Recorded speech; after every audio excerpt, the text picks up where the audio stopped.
Unfiltered. Hey! Finally, in the flesh, nagkita na rin tayo. Uy, pasok na ako ah. Hindi naman ako nahirapang hanapin to. Di ba nga malapit lang dito sa condo mo yung bahay ng isa kong friend? So ayun, medyo familiar na ako. Ay, thank you dito sa juice ha. Oo nga parang ang tagal nang napopostpone ng meetup natin no. Uy, sorry talaga sobrang busy ko lang kasi sa work. Hectic ng schedule ko these past few days. Tapos ikaw rin, busy ka sa work mo. Saan ka nga ulit? Sa consultancy firm nga pala. Sorry, nakalimutan ko paano? Bihira ka kasi magbanggit ng tungkol sa work mo eh. Ako lang kwento ng kwento. Ikaw naman ibang topic gusto mo laging pag-usapan. Sus, kunwari ka pa. Hindi yung mga usapang kabastusan. Okay. Sige na, seryoso na. Alam mo, to be honest, na-amaze ako sa'yo. Oo nga, kasi you're French pero ang galing mong magtagalog. Alam mo, I thought gino-joke mo lang ako na magaling kang magtagalog pero legit pala talaga. Ilang taon ka na nga sa Pinas? Oh, 8 years. Sobrang tagal na nga. Kaya naman pala Sa tagal mong yun, pag di ka pa gumaling magtagalog, ewan ko na lang. 'Di ba? Oo. Napangiti lang ako, natulala ka na naman bigla. Hindi mo ba ako gustong umingiti sa'yo, Mr. Hot French Guy? 'Di ba nga yan yung gusto mong itawag ko sa'yo? Tsaka, alam mo ngayong nakita kita in person, ang masasabi ko lang, sobrang hot mo. To be honest gusto ko yung ganitong look mo. Ang masculine lang ng datingan mo. Promise. Oo nga. Tsaka, wait, am I allowed to say this? Nahiya ako bigla ano kasi, nakaka-turn on yung beard mo. Yung parang tipong makikiliti ako pag hinalikan mo ako sa leeg, ganon. Ay, nako. Uy, wait lang. Alam mo, na-realize ko halos mag-1 year na tayong nag-uusap sa Reddit, no? Late lang tayo nagkita. Pero kahit ganon, hindi na ako naiilang sa'yo. Tsaka alam mo, hindi pa rin ako makapaniwala na may makikilala akong afam sa Reddit. Tapos, hindi scammer, desente. Bonus na yung gwapo, tsaka French cutie pa.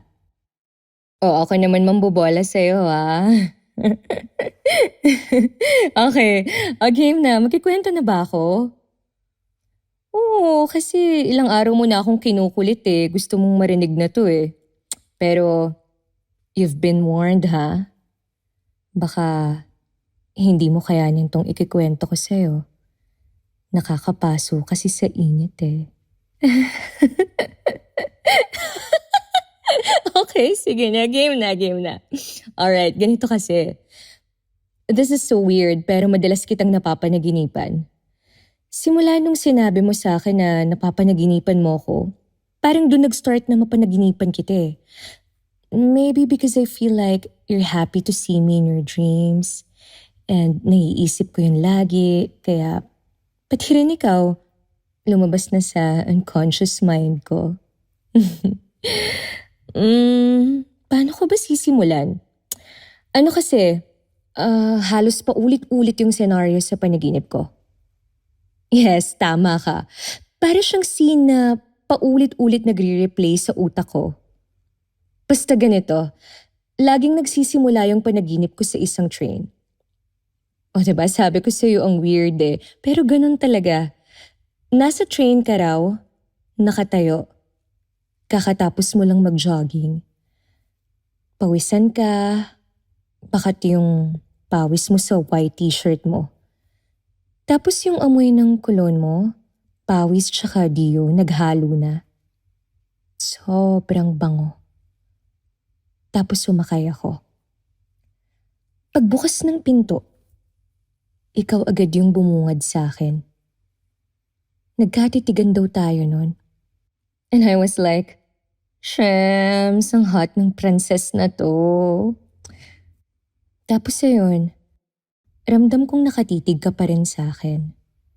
So, tumayo ako sa likod mo. Siksi ka na nun kaya natutulak-tulak na ako sa likuran mo. Then, unintentionally, ramdam kong inamoy mo ko.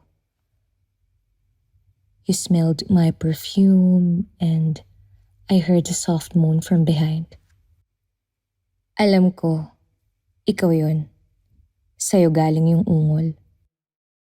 Yung perfume na gamit ko that time, madalas natuturn on ng ex ko pag naaamoy yun eh. Siguro it has the same effect on you. Nung una, nakikiramdam ka pa. Tinatansya mo muna ako. Tapos, pasimple mong dinidikit yung ilong mo sa leeg ko pag napupush ako ng mga tao sa likod mo. Mas matangkad ka sa akin at sakto yung ulo mo sa leeg ko, kaya madali mo akong naaamoy. Nung naramdaman mong hindi ako pumalag, inulit mo.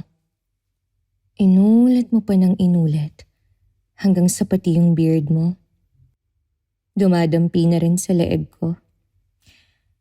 Grabe, habang ginagawa mo yun, amoy na amoy ko rin yung pinaghalong pawis, cologne at dio mo. I don't know, pero sobrang gustong-gusto ko siya. I so like it to the point na gusto ko nang humarap sa'yo kasi nabibitin ako sa ginagawa mo. Dinikit ko palalo yung katawan ko sa'yo and ramdam ko yung biglang pagtayo ng junior mo.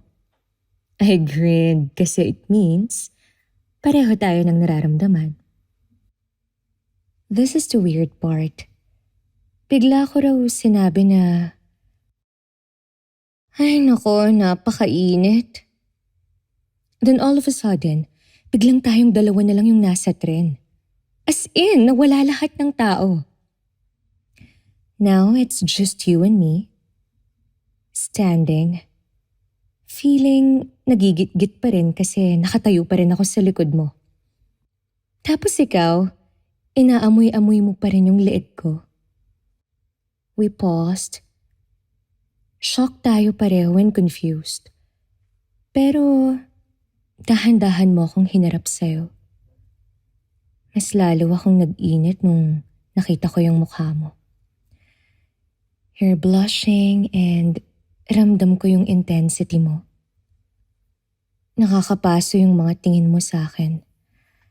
Parang anytime, mag-aapoy na ako sa mga titig mo pa lang.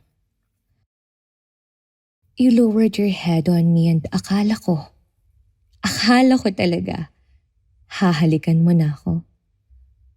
Pero you know what you did? Pinulungan mo ulit ako. Tapos, dahan-dahan mong sinabi sa akin to. Je tellement en veux de toi. Tu m'excites. I looked at you, confused. Hindi ko na-gets kasi French eh. Pero ang galing kasi na-gets ko yung gusto mong mangyari. I smiled, tapos dahan-dahan kong hinawakan yung mukha mo. Hinawakan ko yung traces ng pawis mo. Pababa sa leeg mo, hanggang sa dibdib mo. Nanigas yung muscles mo. Parang nakiliti ka sa kamay ko. Mas lalo kang nanigas nung binaba ko yung kamay ko sa tiyan mo, pababa sa shorts mo. Hinawakan ko. Pero hindi ko tinagalan. Ginalit ko lang lalo. Tapos, binalik ko ulit yung kamay ko sa tiyan mo. Pinagapang ko yung kamay ko sa chest mo. Pinisil-pisil ko yung nipple mo. Umuungol ka na sa sarap. Iniikot-ikot ko lang yung palad ko sa buong katawan mo na pwede kong mahawakan. And nakapikit ka lang, enjoying the moment. Saka kita biglang hinila. Natumba tayo pareho. You on top of me. Hinila ko yung leeg mo. Tapos, may binulong ulit ako sa'yo. Alam mo kung ano yun? Sa susunod ko nalang sasabihin. Bibitinin muna kita. Para may thrill.